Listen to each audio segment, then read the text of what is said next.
along with the thrill of seeing her. The men heard news from home from Lynn, who had toured much of the UK and was able to establish a point of contact with most of them. Lynn's daughter received a letter from a member of the Royal Armoured Corps years later who wrote, "There were 36 beds in the ward," and she stopped and shook hands with every man, gave him a Red Cross gift, soap or handkerchiefs. When she came to my bed, she gave me a lovely smile and asked where I lived. I told her I was from London, not far from her. I was bombed out and ran away to join the army. On April 10th, an ENSA concert was held north of Calcutta, and the next day, British soldiers queued up at a record shop for signed copies of the latest Vera Lynn singles. A day later, Lynn performed in a live show to raise money for the Indian Red Cross and took part in a newsreel and radio broadcast. Lynn was paid $10 per week while she was overseas, approximately $550 or $607 today, but she passed her wages to Edwards, who was suffering the same hardships with no glory and without whose piano skills the concerts would not have been possible.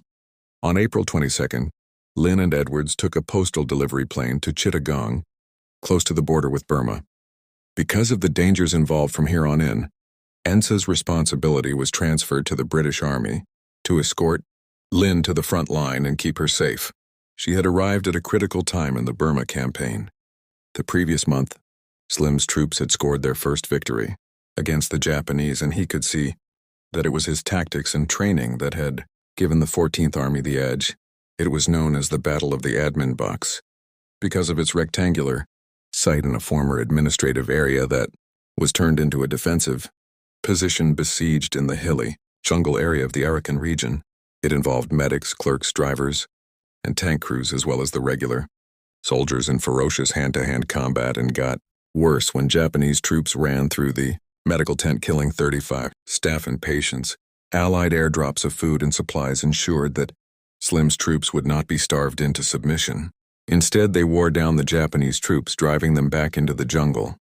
It was a huge boost to the confidence of the 14th Army and a blow to the confidence of an enemy used to having its own way since arriving in Burma and had lined up India as its next conquest. Confident in his tactics, Slim then withdrew to the Imphal plain at the start of March.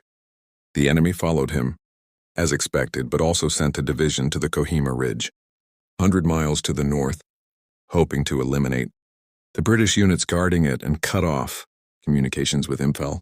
The fate of the Burma campaign would hang in the balance over the next 2 months, as did the safety of everyone in this frontline zone, which from early April included Lynn. At the time of the Calcutta concerts, the siege of Kohima in the central part of the ridge was already underway. Surrounded on most sides and with their main water supply cut off, British troops inflicted heavy losses on the enemy. The Japanese were forced off the central part of the ridge, largely due to the bravery of the 4th Battalion, Queen's Own Royal West Kent Regiment, who held out under siege for 13 days. They were relieved on April 19th as the Japanese withdrew to the lower slopes. Like the British, they were dependent on their supply lines. Good coordination with the RAF meant that the 14th Army was better supplied, a key factor over time. On Sunday, April 23rd, Lynn visited a hospital and sang in its canteen. The response from men who had been living on the edge for months required police restraint. With paper in short supply, many soldiers got Lynn's autograph on 1 rupee banknotes. The next day, Lynn performed at the YMCA for 1,000 troops, signing hundreds more banknotes. This was followed by a rare show just for officers. On the 25th, there were 2 concerts for the RAF. Then on April 26th, it was off, south into the hottest and most humid part of Burma on treacherous roads to faraway places with strange-sounding names like Cox's Bazaar, Maungdao, and Ramu Airfield. Lynn and Edwards, who carried a .45 caliber Smith & Wesson on his hip, traveled in 2 vehicles. One held the piano, microphones, and a primitive PA system for when they stopped to sing. As Lynn headed south along the Arakan Road, the Kohima Ridge battle was entering its second phase, with Slim's army attempting to eradicate the enemy from the lower slopes. After the Arakan leg of her trip, she would be heading toward Kohima. Lynn threw herself into concert mode on April 26th, stopping at a hospital for men of the 81st West African Division. These men from Nigeria, Gold Coast, now Ghana, Sierra Leone, In Gambia were also big fans. Lynn entertained troops from many cultures, including Gurkhas, Indians, and local tribesmen on her trip. She then sang for 3,000 troops at Dohazari Rest Camp, their 8.5-hour journey south along a bumpy track toward a section of the front line at Bali Bazaar. Included 2 concert stops en route, with one at a dressing station only 5 miles from the front. Despite the anxieties and privations of the combat zone, the troops set up a hut for her with a dressing table and jungle flowers. The fighters had not lost their humanity. On April 29th, the show was back on the road, visiting first a coastal hospital and then a makeshift concert stage for an audience of 5,000 at the Ramu Air Base on the Bagkali River, just inland from Cox's Bazar, technically in India. In the extreme heat, Lynn slept little on a stretcher balanced between 2 kitchen chairs, a small price to pay for the privilege of being close to her boys. The 2-truck convoy arrived at 14th Army HQ in Camilla on May 3rd for a week's stay. Camilla boasted a town hall, which provided a better-equipped venue for 2 more concerts, and the next day, Lynn had her first meeting with a group of Chindits, a corruption of the Burmese word for lion, the brainchild of Brigadier Wingate.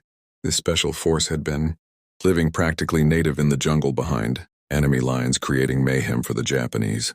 She met the men after they were deloused, and although she did not sing for them, she talked to them about life back home and signed autographs, mostly on jungle slouch hats. Lynn sang for the top brass that evening, including Slim, Major General Snelling, and Air Commodore Baldwin, commander of the new 3rd Tactical Air Force, which was made up of the U.S. 5320th Defense Wing and the RAF No. 221 and 224 groups. For this event, Lynn wore her famous pink dress that cost her a year's supply of ration coupons in England. Lynn gave 2 more concerts in Camilla on May 5th and had lunch with the junior ranks in their mess. The next day, Lynn visited a hospital and sang to a crowd of over 3,000. 2 days later, she toured 2 hospitals, dined in the sergeant's mess, and performed in an open-air concert for 3,000 men. The following day, May 9th, she toured hospitals and held 2 evening concerts. On May 10th, Lynn flew to the RAF base at Agartala, where she performed an evening concert at the local cinema and had dinner with the men of No. 191 Reconnaissance Squadron, who flew Catalinas over the Burmese jungle. Returning from Agartala to Camilla, Lynn flew to Sylhet on May 12th and went straight to the hospital to sing for the wounded, even by their beds if they couldn't be moved. The next stop for the exhausted singer was Shillong, where they stayed until May 19th. Lynn recovered some of her energy in the cooler mountain air and performed at a convalescent center, a garrison theater, an RAF camp, and more hospitals. She also met Slim's wife, Aileen, who helped her relax a little more before the next leg of her journey, a drive of 250 miles to Jorhat, where she arrived at 8 p.m. Still within Slim's army, this area included American and Chinese troops under U.S. General Joseph Vinegar Joe Stilwell. The stay at Jorhat kicked off with a concert for 2,000 at the Plantation Club, followed by a dinner and another hospital visit at Dibrugarh before driving up the Manipur Road to the important supply station at Dimapur, just behind the front line, which would be Lynn's final stop in Burma. The next day, May 22nd, began with 3 hospital visits, followed by an afternoon and evening show.